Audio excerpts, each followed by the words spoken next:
Um, okay, let's see. I'll be quite honest with you here. My meds are starting to kick in, so if I'm getting a little goofy, that's the reason.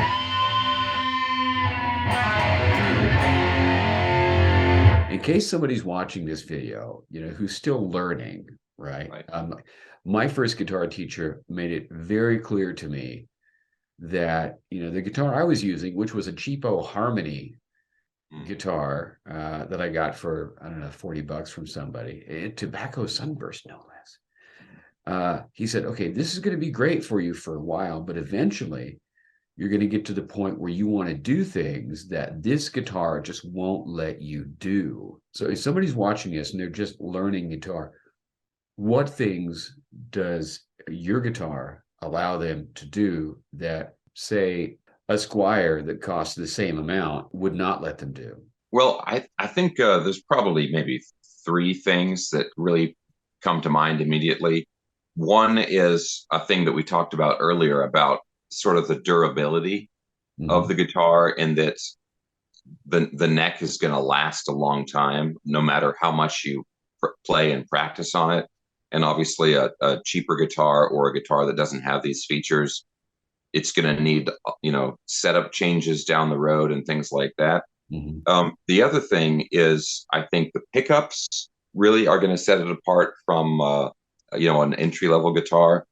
In that, I mean, there are so many Strat knockoffs, right, that still go with like three single coils or something like that, and a lot of people get those guitars as their first guitar, and they wonder, man, why can't I get this tone to sound like it sounds on the record, right? It's like, okay, well, Yeah. that can be a real big difference, and I think these pickups on here, they will let you get as, you know, thick and high gain and modern of a tone as you absolutely want.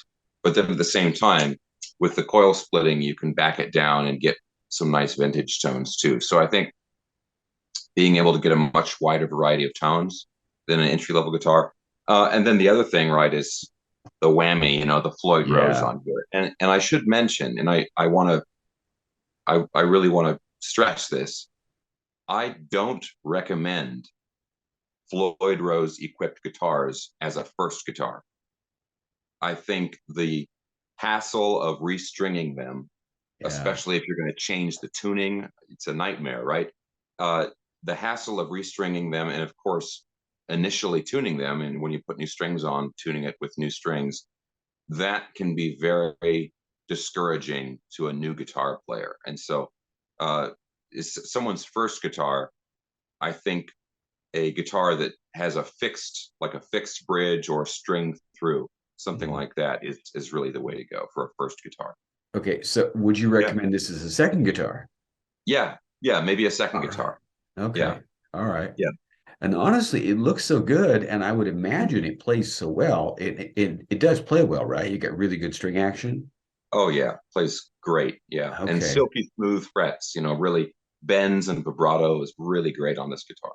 It seems to me, just in my limited experience with the Harley Benton, and knowing you and how well you play, that for $450, somebody could, step up from their $250 Squire or Ibanez or whatever, not just to a second guitar, but to their ultimate guitar, meaning, the last one they would actually need.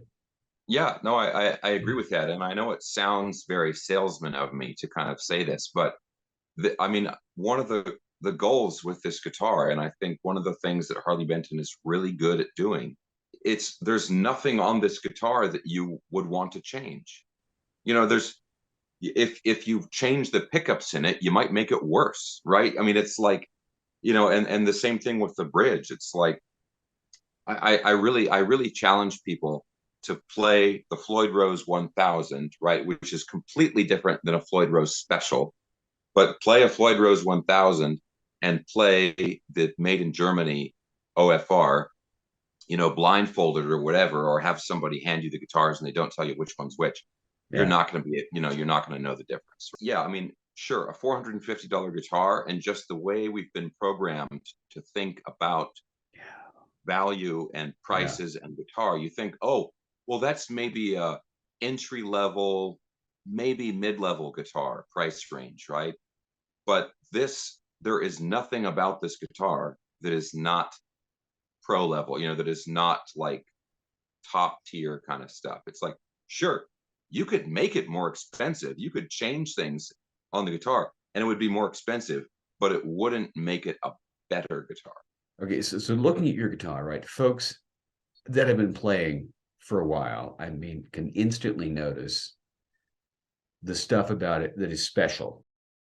But, someone who hasn't been playing that long, or maybe is ready to step up to a second guitar won't necessarily have the knowledge to ascertain between one $450 guitar and another $450 guitar which one is better.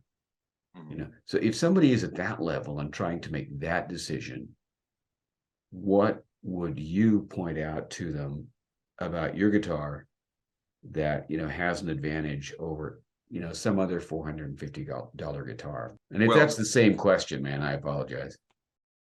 no, I mean, I think what it comes down to is the combination of features that this guitar has, because there's no one single thing on this guitar which like no other guitar has or something like that.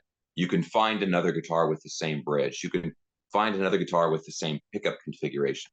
You can even find other guitars that have both jumbo stainless steel frets and a roasted maple neck.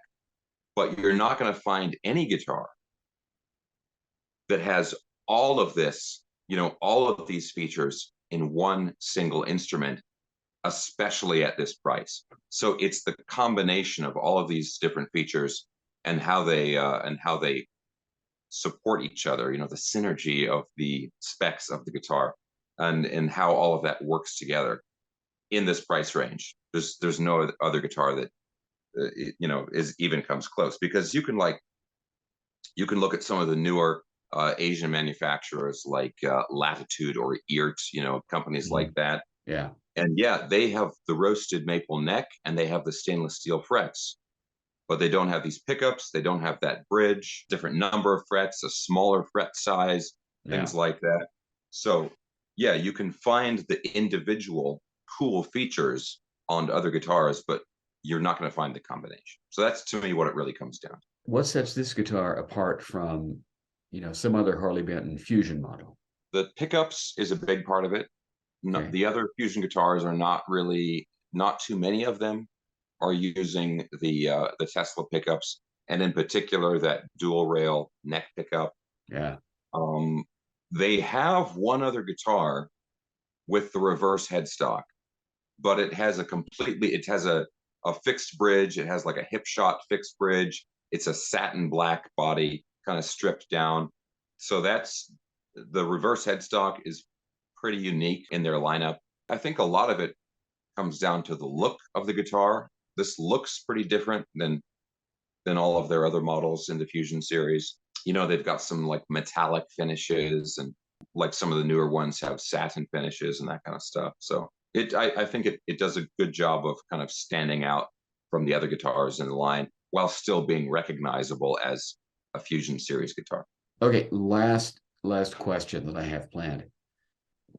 Dude, why don't they have Guitar Max on the headstock? Oh, Is that well, a possibility? to be honest, I kind of didn't want it. Really? Okay. Yeah, like I've seen a lot of there are a lot of signature guitars that have like somebody's name in fretboard inlays or something like Yeah. that. Or yeah, at the very least, the name is on the headstock. But over the years, I've talked to a lot of people that felt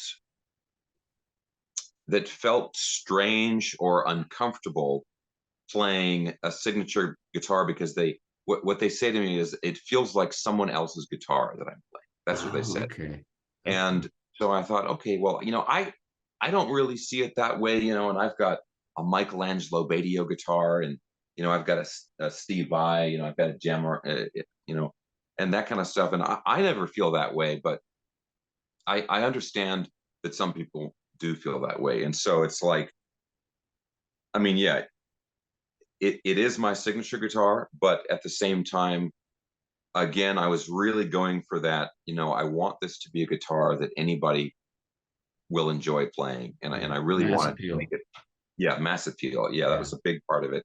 So that was kind of why I didn't want my name on Okay. Well, that makes sense. That makes sense. I mean, I've got a okay. Well, I did have the Nita Strauss signature Jiva Junior, but I wouldn't feel weird playing that guitar, and I it. wouldn't Right. feel weird playing your guitar, Hmm. but I would feel weird playing a gem, for example, because that big monkey grip just says, Oh, "Hey," you know. So okay, so I guess I can see the not having your name on the headstock. So yeah, all yeah, right. yeah. But you're not the only one to bring that up. A lot of people have said, "Why isn't your name on it?" A lot of people have asked that question, and there's actually been a lot of questions that I've gotten, just with the launch of the guitar. Um, that I kind of laugh at some of these questions, honestly, because somebody will say something like, "Well, congrats on the guitar. I don't really like it, but if you would make it to, make it purple and not have the reverse headstock. I don't like Floyd Roses, so no Floyd Roses, and maybe like active pickups or something like that." So they completely change the specs of the guitar, and then they say, if you would release that signature guitar, then I'll buy it. So I was like, okay, well, that's not my signature guitar. Like you're missing the point. It's like, Yeah. It's like, dude, I uh, love your guitar. If only everything on it was different, right. Yeah. Yeah. Yeah. I'm sorry, but that's really funny to me because it's so absurd, you know.